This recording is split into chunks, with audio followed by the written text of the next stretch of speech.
अपनी पूर्णता को प्राप्त कर ले एकाग्रता में, मतलब आप अपना सब कुछ दांव पर लगाने के लिए तैयार हो जाएं, दृढ़ निश्चय।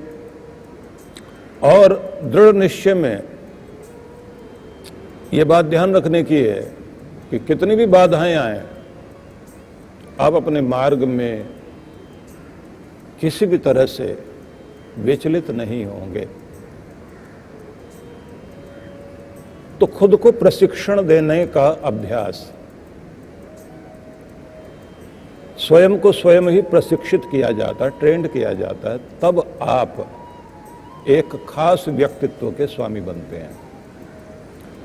जिन लोगों ने संगीत में महारत हासिल की, तो उनका अभ्यास और उनकी एक जगह लगी हुई बुद्धि उन्हें उस जगह पहुंचा पाई कि उनकी एक पहचान बनी।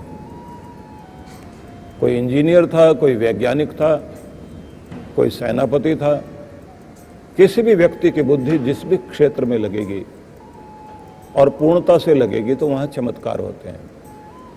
लेकिन श्री कृष्ण ये समझाते हैं कि योग मार्ग में, इस कर्म योग के मार्ग में आपकी बुद्धि पूर्ण एकाग्रता से, संपूर्णता से लगे तो आप बहुत कुछ पाएंगे। साथ में उन्होंने ये भी कह दिया कि जो लोग बहुशाखा वाले होते हैं, मतलब जिनकी शाखाएं पेड़ की डालियों की तरह से, जिनके विचार रुचियां अलग अलग दिशाओं में भटक रही है,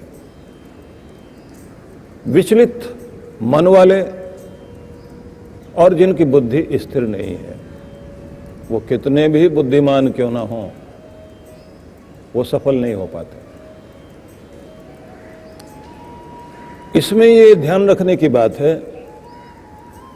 कि आपको इस मार्ग में चलने के लिए वो निर्देशक मिलते चले जाएंगे कि जो आपको थोड़ा थोड़ा कुछ न कुछ समझाते जाएंगे, लेकिन हर जगह आपको विनीत होकर सीखना पड़ता है। हाँ, अपने मार्गदर्शक, अपने गुरु के साथ आपको संपूर्ण समग्रता से उनका होकर चलना पड़ेगा। लेकिन ये बात ध्यान रखना है कि जीवन की खुली पुस्तक में आपको हर जगह शिक्षाएं हैं। इसलिए दत्तात्रेय को भी अपनी पूर्णता प्राप्त करने के लिए इतनी खुली दृष्टि रखनी पड़ी कि वे जड़ चेतन जगत से सीखते जा रहे हैं। एक महिला जो एक ओखल में अनाज डालकर और अपना एक मोटा सा मूसल डंडा लेकर उस अनाज को कूट रही थी, तो बाधा पहुंचाती थी उसके हाथों की चूड़ियां, चूड़ियों की आवाज आती थी। तो उसने क्या किया, एक धागा लिया और अपनी चूड़ियों को बांध लिया। हाथ में चूड़ियां बंध गई।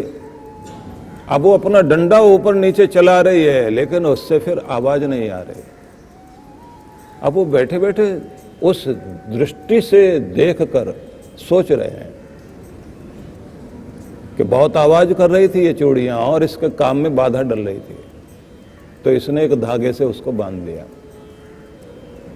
कि तुम भी अपने बिखरे हुए मन को जो इतनी आवाज करता है और तुम्हें काम में बाधा डालता है, संकल्प के धागे से बांध लो उसको। और उन्होंने कहा कि मेरे जीवन की एक सीख मिल गई। वह महिला भी मेरे लिए एक गुरु बन गई। वहां गुरु का मतलब वह आपका मार्गदर्शक नहीं है, वहां मतलब है कि जिससे आपने प्रेरणा लेने के बाद जीवन भर उसे याद रखा। तो वो जगह जगह आपको शिक्षाएं मिलेंगी।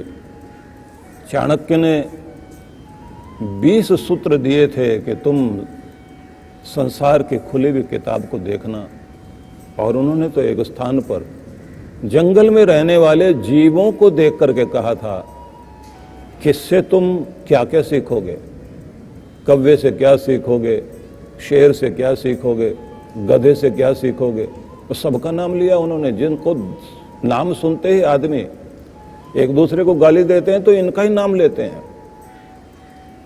गधे घोड़े का नाम लेकर बोलते हैं, लेकिन वो कहते हैं कि अगर आपने अपने जीवन में बुद्धिमान बनना है तो सीखने के लिए तैयार रहना पड़ेगा और आपका विद्यार्थी काल कहीं रुकना नहीं चाहिए। अगर आप अपनी ऊंचाई पर पहुंचना चाहते हैं तो हर जगह से सीखिए और निर्देशन आपके गुरु का चलेगा। अब यहां निर्देशन का मतलब क्या हुआ? उन्होंने आपकी रुचि को देखकर, आप ज्ञान मार्गी हैं, कर्म मार्गी हैं, भक्ति मार्गी हैं, आपका स्वभाव क्या है, आपकी आदतें क्या हैं, आपके संस्कार क्या हैं, आपके डीएनए में क्या भरा पड़ा है, आप किस परिवार से, कहां से, किस तरह की परिस्थितियों से आए हुए हैं, आपकी रुचियां क्या हैं, उनके अनुरूप गुरु मार्ग दे करके आपको कहेगा इस मार्ग से चलिए आप। अब सारे मीरा की तरह नाच गा करके नहीं पा सकेंगे। जो ज्ञान मार्गी हैं उनको नाचना गाना अच्छा नहीं लगेगा, लेकिन जो भक्ति के मार्ग में संकीर्तन में चल पड़े हैं वो जब तक झूमेंगे नहीं, उन्हें लगेगा कि कभी हम तल्लीन हुए नहीं। कर्म मार्गी को लगेगा सेवा ज्यादा अच्छी है, हमें सेवा के मार्ग पर चलना चाहिए। कर्म कर लेना बहुत अच्छी बात है, कौन ज्ञानियों की तरह बैठकर पुस्तकें पढ़ेगा। बड़ी रुचियां हैं लोगों की। अब भक्ति मार्ग में भी एक मार्ग नहीं है, उसमें भी अनेक मार्ग हैं। किसी को ध्यान पसंद आएगा, किसी को ध्यान नहीं पसंद आएगा। तो कृष्ण भगवान ने सबकी रुचियों को ध्यान में रखकर और कहा कि तुम जहां हो, जिस स्थिति में, वहीं से मार्ग भगवान की तरफ जाता है। तुम जिस भी कार्य को कर रहे हो उसे करते करते तुम परम तक जा सकते हो। यहां निर्देशक भी चाहिए। गुरु निर्देशक भी बनता है, वो उपदेशक भी बनता है, वो टीचर भी है, वो प्रीचर भी है। उसे अलग अलग दृष्टियों से समझाना होता है। तो कृष्ण भगवान ने फिर आगे जाकर के 42वें श्लोक में एक अलग दृष्टि दी, जो अभी आज आपको मैं सुनाऊंगा। उसमें उन्होंने कहा कि कर्मकांडी लोग जो है स्वर्ग के आकर्षण दिखाया करते हैं और बड़ी लच्छेदार भाषाएं बोलते हैं। वे जन्मों का आवागमन का चक्र नहीं छुड़ा पाते, बल्कि और उसमें डाल देते हैं कि तुम्हें इससे भी बाहर निकलना पड़ेगा, क्योंकि तुम्हारी जो यात्रा चली आ रही है सुख दुख की, वो तो जन्म जन्मांतरों की यात्रा है। और उसमें ये बड़ी मुसीबत है कि मां के गर्भ की यात्रा जारी रहेगी और तृष्णा खत्म नहीं होगी। अंगम गलितम पलितम मुंडम दशन विहीनम जातम तुंडम वृद्धो याति गृत्वा दंडम तदपि न मुंचति आशा पिंडम। शरीर बूढ़ा हो जाएगा, बाल सफेद हो जाएंगे, मुंह में दांत नहीं रहेंगे, अंग अंग शिथिल हो जाएंगे, लेकिन भटकाव जारी रहेगा। इसलिए आदि शंकराचार्य ने जब ये कहा था भज गोविंदम भज गोविंदम भज गोविंदम मूढ़मते, वो मूढ़मती मनुष्य अपने परमात्मा को जपने के लिए, उसका नाम स्मरण करने के लिए तत्पर हो। तो आगे फिर उन्होंने 43वें श्लोक में कहा, जो अभी आपको सुनाया जाएगा, कि कर्म फल से मुक्ति कर्म कांड के द्वारा नहीं हो सकती। ये इसका मार्ग एक ही है, निष्काम कर्म योग। और उसकी व्याख्याएं फिर आगे आपको अध्यायों में मिलेगी। और फिर 44वां श्लोक जब उन्होंने लिया, उसमें एक और निर्देश दिया कि कुछ लोग हैं इस दुनिया में जिनके जीने का ढंग ही अलग है। सुख भोग ऐश्वर्य प्राप्त करना, विलासी जिंदगी जीना, और उसके लिए बड़े बड़े कर्म कांड, बड़े मंदिर बना लेना, धर्मशाला बनवा लेना, उस तरह से कार्य करते जाना। लेकिन कहते हैं ये इस चक्र में चलने के बाद भी ना तुम्हारी समाधि लग पाएगी, ना तुम्हारी मुक्ति हो पाएगी। इसका मतलब ये वो नहीं कहते कि तुम इसको छोड़ दो। आपको गीता पढ़ते पढ़ते आपको एक अलग और चीज समझ में आएगी। कृष्ण भगवान बताएंगे कि यज्ञ का रूप ये था, लेकिन ये नहीं ये होना चाहिए कि पूरी सृष्टि में यज्ञ चल रहा है तो तुमने उस यज्ञ को पकड़ना है। कृष्ण भगवान आपको ये भी समझाएंगे कि तुमने जो तप अब तक समझा है वो तप अलग तरह भी हो सकता है, मानसिक तप भी हो सकता है, वाणी का तप भी हो सकता है, शरीर का तप कुछ अलग तरह का भी हो सकता है। तुमने जो अब तक की श्रद्धा सुनी है तो वो श्रद्धा अलग थी, लेकिन मैं तुम्हें 3 तरह की अलग श्रद्धा बताऊंगा। कृष्ण भगवान ने फिर आपको सात्विक, तामसिक, राजसिक वृत्तियों के बारे में बताया, और वो यहीं तक नहीं रुके। वो कहते हैं कि आदमी का देना भी एक तरह का नहीं है, वो भी 3 तरह का है। कौन किस भावना से दे रहा है, और सारी दृष्टि समझाने के बाद फिर वो कहते हैं कि तुम्हें किस मार्ग को अपनाना है। बड़े क्रांतिकारी प्रयोग किए कृष्ण भगवान ने। इसलिए गीता एक बड़ा क्रांतिकारी ग्रंथ है, एकदम आदमी के लिए नया रूप देने वाला ग्रंथ, ऐसा ग्रंथ जिसमें आपकी विचारधारा जो अब तक चली आ रही थी उसको परिष्कृत करने के लिए, क्योंकि सुधारकों में अग्रगणी है, ऐसे अग्रणी है कृष्ण, नया सुधार करने वाले, नया नेतृत्व करने वाले, मर्यादाओं का नया रूप रखने वाले। इसलिए ये उनका आगमन इन युगों में, आगे कलयुग से लेकर आगे तक के युगों में कैसे जियोगे आप, वो सारी संपूर्णता। और आप कहिए कि संपूर्णता अगर कहीं खिली है तो कृष्ण में आकर खिली है। इसलिए अभी उस बिंदु पर हम लोग चलेंगे जहां ये बताया गया कि भोग ऐश्वर्य में जीवन की सच्ची खुशी नहीं है। इसलिए वो लोग जो इस तरफ चले, उबकर भागे, राजमहल छोड़ गए, ऐश्वर्य वाले जिंदगी से बाहर आ गए, क्योंकि उन्हें लगा कि ये नकली जिंदगी है, ये दिखावे वाली जिंदगी है। आदमी की आवश्यकताएं अगर देखा जाए तो बहुत थोड़ी सी है, क्योंकि भगवान भी किसी के पेट भरने की जिम्मेदारी तो लेता है, लेकिन पेटी भरने की जिम्मेदारी कहाँ लेगा। आदमी अपने तन की जिम्मेदारियों के लिए तो उसे थोड़ा करना पड़ता है, लेकिन तिजोरी भरने की जिम्मेदारी तो बहुत बड़ी है। और फिर तिजोरियां कितनी भी बना लीजिए आप। तो आगे चलते हैं, श्री कृष्ण जो समझा रहे हैं, याम इमाम पुष्पिताम वाचम प्रवदन्ति विपश्चितः वेदवादरतः पार्थ नान्यदस्तीति वादिनः। हे पार्थ, अज्ञानी लोग वेद का नाम लेकर फूलों के समान आकर्षक वाणी बोलते हैं, और ऐसी वाणी को बोलते हुए कर्म कांड पर वाद विवाद करते हैं और उसमें उलझे रहते हैं। वह बोलते हैं कि जो हम बोल रहे हैं बस वही मार्ग है, अन्य कोई मार्ग नहीं है। ना अन्यद अस्ति इति वादिनः। ऐसे जो वादी लोग हैं, अलग अलग तरह की भाषा बोलने वाले और वेदवाद में लगे हुए हैं, बड़े बड़े ग्रंथों की चर्चा करते हैं, ऐसे लोग भाषा में उलझाकर आपको कर्मकांड के उस मार्ग में लेकर जाते हैं जिसमें व्यक्ति को आवागमन के चक्र में फंसना पड़ता है।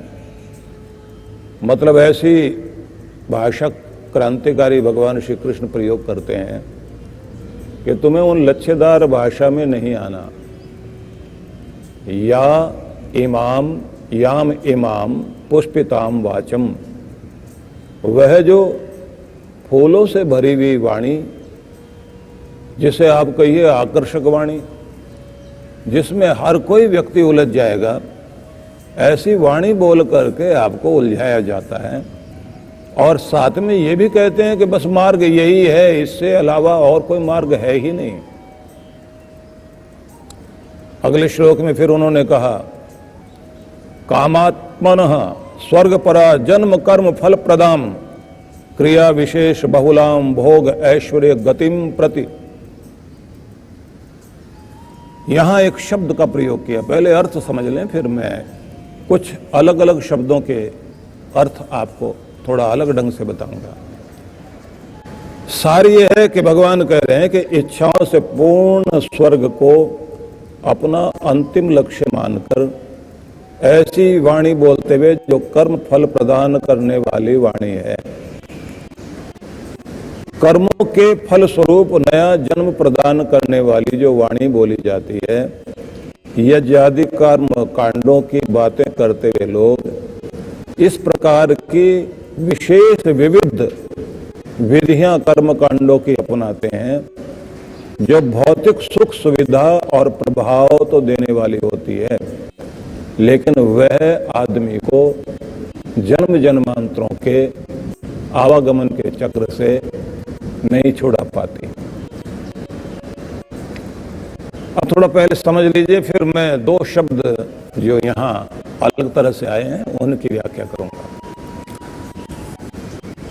भगवान ने पहले ज्ञान योग के संबंध में बताया जिसे सांख्य योग कहते हैं, और उसमें पूरा समझा दिया कि तुम क्या हो, तुम्हारी आत्मा क्या है, तुम्हारा शरीर क्या है। जो राजा अभी दिखाई दे रहे हैं वो पहले नहीं थे और बाद में भी नहीं दिखाई देंगे। ये आवागमन का चक्र है और तुम इस दुनिया में कर्म भोग के चक्र में बंद कर आए हो। अब कर्म भोग के चक्र से छूटना है तो उन्होंने कहा अब मैं तुम्हें एक मार्ग दर्शाता हूं, इसका थोड़ा सा भी प्रयोग करोगे तो तुम्हारा कल्याण होगा। और ये समझाते समझाते श्री कृष्ण आगे वहां लेकर के गए कि कर्म योग जो मैं तुम्हें बताने लगा हूं वह कर्म योग वह नहीं है जो कर्म कांडी विद्वान लोग बड़े बड़े यज्ञ करके क्रियाएं करके विधियां करते हुए कराया करते हैं। वो कर्म योग नहीं है ये, क्योंकि उसको लोग लच्छेदार भाषा बोलते हुए वेदवाद शब्द का प्रयोग किया उन्होंने। उसमें वेदों का नाम लेकर के लोग समझाते हैं और आप उसमें उलझ जाते हैं, तो ये कर्म भोग का चक्र जो चला आ रहा है जीवन का, इससे छुटकारा नहीं होगा, क्योंकि कुछ भी कर्म करोगे वो बंधन में आपको डालेगा ही। कारण कुछ भी कर्म कीजिए, उसका एक संस्कार, उसकी एक याद या उसकी एक छाप आपके अवचेतन मन पर पड़ती है, और वो जो छाप पड़ेगी वो फिर सूक्ष्म शरीर में छाप आ गई। मरने के बाद आदमी के शरीर तो यहीं छूट जाएंगे, लेकिन सूक्ष्म शरीर तो साथ जाएगा, और उसमें पड़ी हुई छाप जब तक अपने कर्म का फल नहीं देगी तब तक छुटकारा होगा नहीं। तो बार बार जन्म लेना पड़ेगा। पुनरपि जन्मम पुनरपि मरणम पुनरपि जननी जठरे शयनम, फिर से मरना होगा और फिर से मां के गर्भ में आना होगा, फिर इस दुनिया के सुख दुख भोगने होंगे। इसी तरह की कहानियां होंगी, इसी तरह के दोस्त दुश्मन मिलेंगे, उसी तरह से मोह ममता होगी, जंजीर बांधे रखेगी, छुटकारा नहीं होगा। छुटकारा कैसे होगा? बोले कर्म योग का सही रहस्य समझो। अब वो कर्म योग वो कहते हैं ये कर्म कांड आदि कर्म योग नहीं है। और जो वेदवाद बताया उन्होंने, अब ये वेदवाद क्या कि जो वेद का नाम लेकर कर्म कांड कराए जाते हैं। अब ये थोड़ा समझने की बात है, क्योंकि यहाँ भी पंडित लोग आकर अपनी चोंच ऐसी लड़ाते हैं, ये समझ में नहीं आता कि ये क्या कह रहे हैं। कुछ कहते हैं ये तो वेदों के खिलाफ कहा गया, कोई दूसरे ढंग से लेकर चल पड़ेंगे। अब पहले समझ लीजिए कि वेद क्या, 4 वेद, ऋग्वेद, यजुर्वेद, सामवेद, अथर्ववेद, ठीक। इनके फिर व्याख्या ग्रंथ हैं 4, उनको जो अति प्राचीन ग्रंथ हैं उनको बोलते हैं ब्राह्मण ग्रंथ। उनमें गोपथ भी है, शतपथ भी है, साम भी है, तांड्य भी है। इसी के साथ में फिर 8 वेदांग हैं, शिक्षा, व्याकरण, निरुक्त, छंद आदि, उसमें ज्योतिष भी है।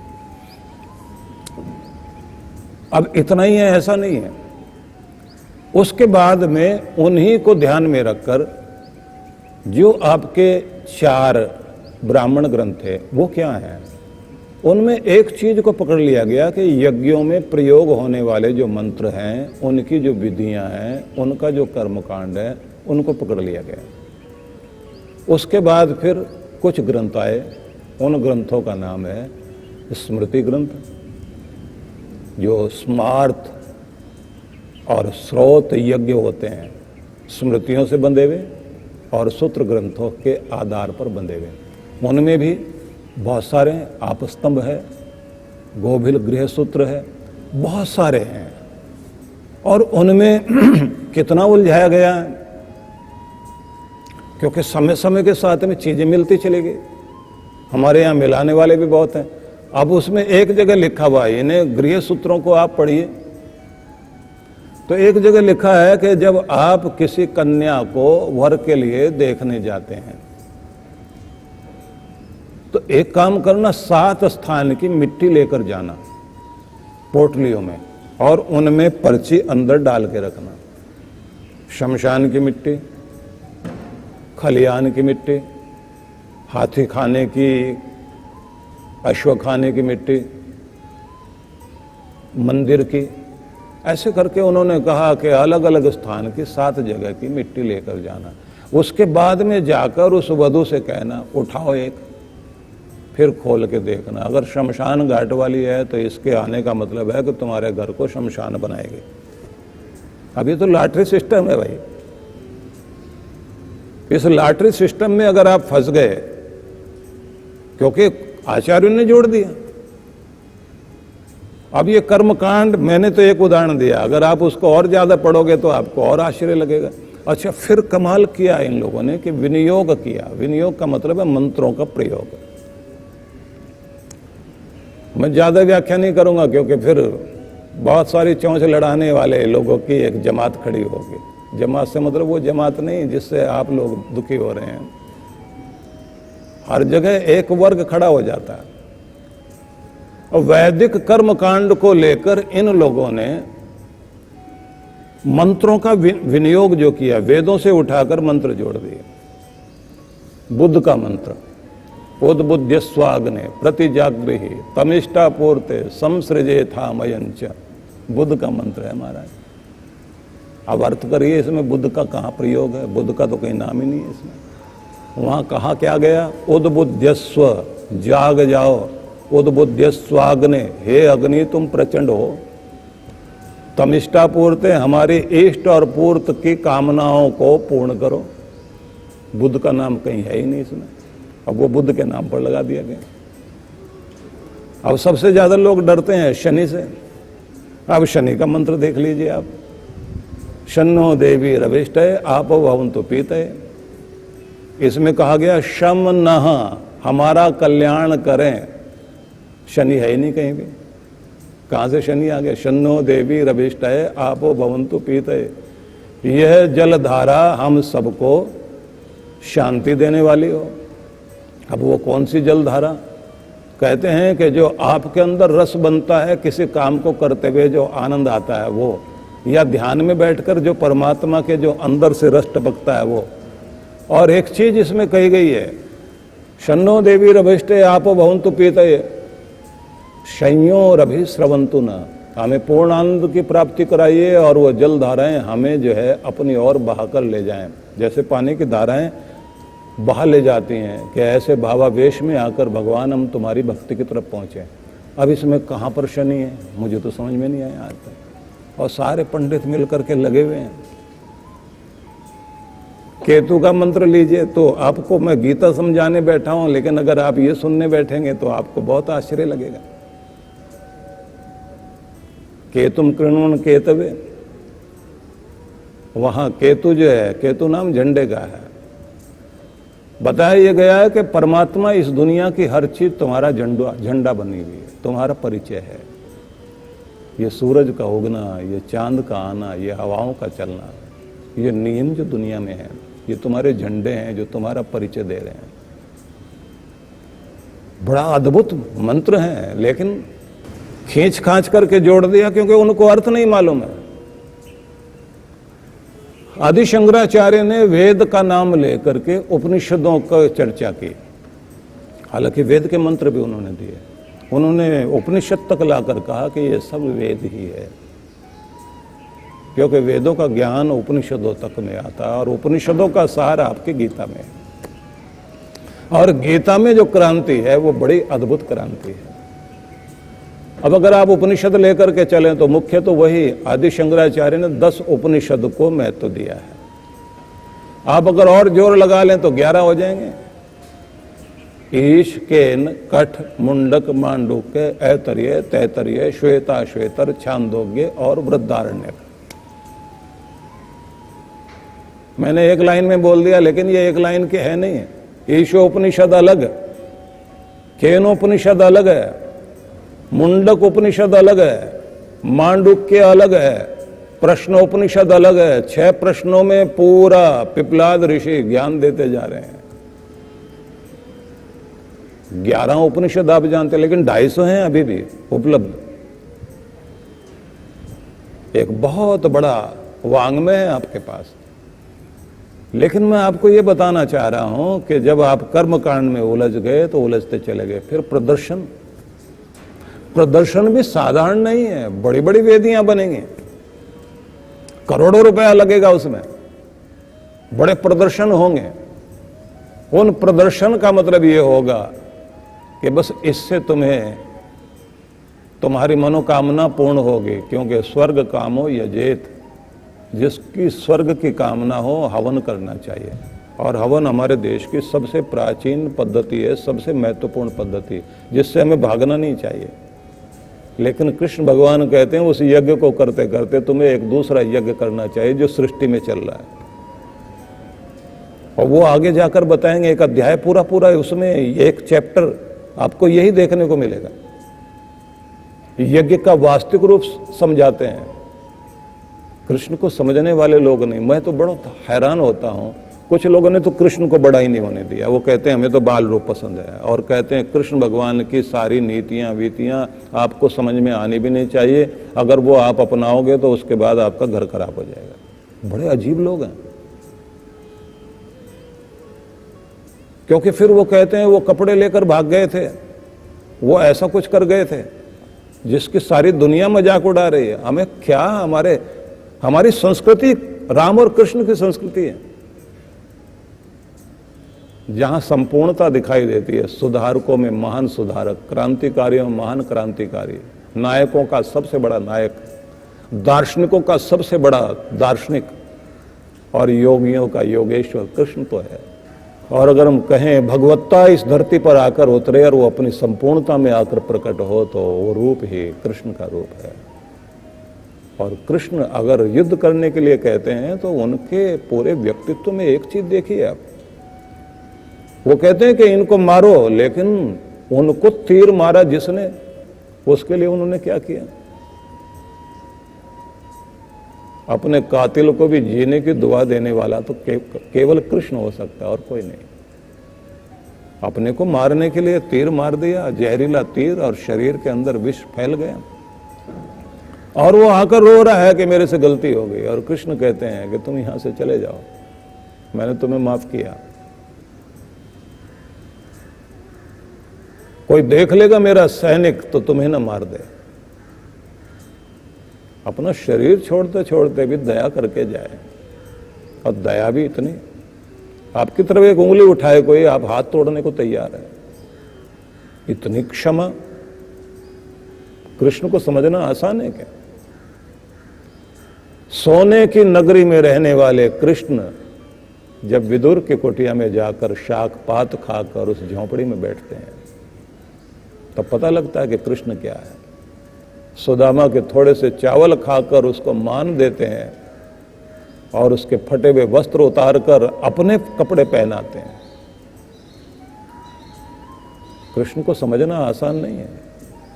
द्रौपदी के पास मिलने के लिए गए हैं तो किचन के ड्योढ़ी पर बैठकर वहीं बात कर रहे हैं, और वो भोजन बनाती जा रही है, अपना दुख सुख भी बोलती जा रही है। शकुनी को उत्तर देते हुए कृष्ण का रूप अलग है कि दुष्टों के साथ व्यवहार क्या करेंगे। जब योद्धाओं के बीच खड़े होते हैं तो उनका रूप अलग है। और जिस समय राजस्व यज्ञ में सेवा का मौका मिला तो ऋषि मुनियों की, ब्राह्मणों की, आचार्यों की, ज्ञानियों की झूठी पत्तल उठाकर रख रहे हैं और उनके चरण धोने का कार्य कर रहे हैं। रथ पे सवार होते हैं लेकिन अपने घोड़ों को किस तरह से प्यार करते हैं। कृष्ण भगवान का जो अपना रथ था, किंकणिक रथ, उसमें 4 घोड़े जुड़ते थे। चारों का नाम कृष्ण भगवान ने अलग अलग रखा हुआ था। एक का नाम बलाहक दिया, एक का नाम शव्य दिया, एक का नाम सुग्रीव दिया, एक का नाम मेघ पुष्प दिया कि ये तो बादलों का फूल बनकर मेरे पास आकर खड़ा हुआ है। तो ये के गले के पास जाकर प्यार करते थे। जिसको सुग्रीव कहते थे, जिसका गला सुंदर गला है, ग्रीव मतलब ग्रीवा, जिसका गला उनको बहुत प्यारा लगता था उसको सुग्रीव बोलते थे। उसके गले में कुछ पहना रखा था। और उनका किंकणिक रथ जिस पर सवार होकर चलते थे उसका संगीत ही अद्भुत था। हाथ में सुदर्शन चक्र संभालने वाले जब बांसुरी की तान छेड़ते हैं तो एक अलग ही रूप होता है। आप कृष्ण भगवान को कहां समझ पाएंगे। इन लोगों ने कहां लाकर खड़ा कर दिया। कृष्ण को समझने वाले लोग क्यों नहीं है देश में। इसलिए मैं आपको कहना चाह रहा हूं कि कृष्ण भगवान विरोध में नहीं है, कर्मकांड के विरोध में नहीं है, लेकिन वो कहते हैं कि अगर तुम्हें मुक्ति के मार्ग पर चलना है तो उस कर्मकांड के बजाय तुम्हें कर्म योग के मार्ग पर आना पड़ेगा। तो 2 शब्द जो है यहां समझने वाले हैं। कामात्मनः, काम आत्मनः विच्छेद कर लीजिए। इच्छाओं को पूर्ण करने वाले एक और शब्द है जिसे आप और पकड़ें, क्रिया विशेष बहुलाम। क्योंकि जब तक आप पूरे श्लोक को, पूरा अर्थ तो आप लगा लेंगे, लेकिन जो 2-3 शब्द हैं उनको पकड़ना बहुत जरूरी है। क्रिया विशेष बहुलाम का अर्थ होता है कि जो विशेष प्रकार की अनेक अनेक बहुत बहुत तरह की क्रियाएं करवाते हैं। और वो क्रियाएं इतनी होती हैं कि आम आदमी तो बेचारा उलझ जाता है। साधारण आदमी को, आदिवासी व्यक्ति को किसी ने जाकर के जो है वो दिखाया कि देखो ये इत्र है, बड़ा कीमती होता है। अब उसने कहा कि थोड़ा हाथ पे रखिए। अब शीशे में से निकाल के जैसे हाथ पे रखा तो वो आदिवासी आदमी जो है वो लेके चल पड़ा उसको। वो बोले क्या करेगा? बोले घर में जाकर रोटी के साथ खाएंगे। और इत्र है भाई, सूंघने की चीज है। बोले सूंघने में तो अच्छा लग रहा, पर खाने में कैसा है ये भी तो देखना है। अब आम आदमी क्या समझेंगे आपके इत्र को? उस बेचारे को तो सिर्फ जो है वो रोटी और खाने वाली चीज समझ में आती है। कहीं बहुत सारे पंडित बैठे हुए थे, कुंभ का मेला लगा हुआ था। वो बेचारा एक आदिवासी भी वहां चला गया। उसने जो है वहां देखा कि लोग जो है बड़ी कथाएं और बड़ा कर्मकांड, यज्ञ व्यज्ञ सब हो रहे हैं।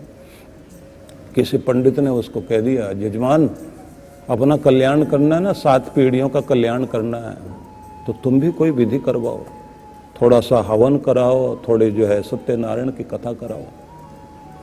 बोले कितने में हो जाती है? तो 1100 रुपये वाली भी है, 100 रुपये वाली भी है, 1.25 लाख की भी है, 5000 की भी कथा करते हैं। तो इसने कहा 100 रुपये वाला भी कोई मिलता है क्या?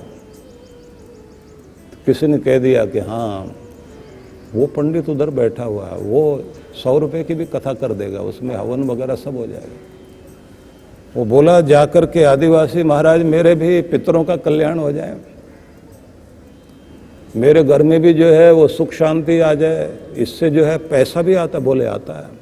जमीन जायदाद आ जाएगी? बोले आ जाएगी। और पितर भी प्रसन्न हो जाएंगे? बोले बिल्कुल हो जाएंगे। करना क्या होगा? बोले जैसे हम करेंगे वैसे तुम करना बैठो। बोले महाराज हमको तो कुछ आता ही नहीं है, 100 रुपये हमारे पास में है, वो हम आपको अभी से देते हैं। उसने पहले 100 रुपये निकाल के दिए और कहा कि अब आप शुरू करिए। करना क्या है? बोले बस जैसे जैसे मैं करता जाऊंगा वैसे तुम करते जाना। अब बेचारा आदिवासी बैठ गया, उसने तो कभी कुछ देखा ही नहीं था। अब जैसे उसने जो है अपवित्रो पवित्रो हुआ जैसे बोल करके पानी के छींटे लगाए, तो इस आदिवासी ने तो पूरा लोटा ही इधर उधर बिखेरना शुरू किया। अधिकस्य अधिकम फलम, ज्यादा करने से ज्यादा फल मिलता। उसने सोचा ये थोड़ा छींटा लगाता, हम ज्यादा लगाएं। वो पंडित ने कहा है क्या करता है? बोले, इसने भी बोला है क्या करता है? बोले मूर्ख है क्या? बोले मूर्ख है। बोला अक्ल नहीं है तुझे? बोला अक्ल नहीं तुम्हें। क्योंकि उसको तो ये समझ में आ रहा था कि जो कुछ कहा जा रहा है वही दोहराना, उसको ये पता नहीं था कि ये क्या है। वो सोचा ये भी मंत्र का हिस्सा होगा कोई। वो बोले थप्पड़ मारूंगा। बोले थप्पड़ मारूंगा, लगा के तो देख। तो बोले लगा के देख। उसने एक थप्पड़ मार दिया पंडित ने, उसने तो खींच के जोर से दूसरा मारा, वो नीचे गिरा जाके। अब उठा पटक शुरू हो गई। बहुत देर तक एक दूसरे को उठा पटक करते रहे। बाद में पंडित को समझ में आया कि ये बेचारा तो भोला आदमी है, जो मैं करता जा रहा हूं वही ये करता जा रहा हूं। उसने कहा हट पीछे, उसने कहा हट पीछे। दोनों हटे, बैठ गए। पंडित ने अपना झोला लिया, पैसे तो 100 रुपए मिल ही गए थे, लेके जब चल पड़ा तो महाराज कथा हो गई क्या पूरी? बोले हो गई। उसको लगा कि कहीं पैसे ना वापस मांग ले। बोले अब हमारा कल्याण हो जाएगा। तो पंडित चुप। बोले महाराज एक बात सुन लो, आप एक आपसे पूछना जरूरी है। तो क्या पूछना चाह रहे हो? कहीं 100 रुपए की कथा थी क्या? ये जो आप जो सारा पूजा पाठ करा रहे थे 100 रुपए का था? बोले हाँ 100 रुपए का था। बोले अगर 1100 रुपए का करना हो उसमें तो खून करना पड़ता होगा। क्योंकि उसको तो ये समझ में आ रहा था कि ये उठा पटक मारपीट आप समझा नहीं सकते।